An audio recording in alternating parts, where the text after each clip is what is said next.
मित्र हो, एसटीचा कामगार म्हणून आपल्याला सांगतो की एखाद्या कंडक्टरला 5 रुपयाचं तिकीट दिलं नाही तर त्याला निलंबित केलं जाते आणि अशा या 50,000ची लाच घेणाऱ्या विभाग नियंत्रक अशोक कुमार वाडीबसमे याला एसटी प्रशासन पाठीशी घालते। हे अत्यंत चुकीचं आणि एसटी कामगारावर अन्याय करणार आहे।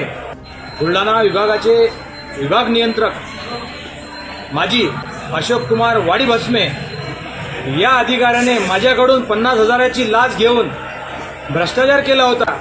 त्या संदर्भात वेळोवेळी एसटी महामंडळाचे व्यवस्थापकीय संचालक माजी माननीय शेखर चेन्ने साहेब तसेच कार्यरत व्यवस्थापकीय संचालक माधव कुसेकर साहेब यांच्याकडे आम्ही पाठपुरावा केला आणि या अधिकाऱ्यांवर कारवाई करण्याची मागणी केली आणि त्याच कारवाईला प्रतिसाद देत एसटी महामंडळाने सुरक्षा विभागाकडून चौकशी करून अशा या भ्रष्टाचार अधिकाऱ्याला जबाबदार धरलं आणि त्यांचे अधिकार काढले आणि त्यांची गडचिरोली येथे बदली केली।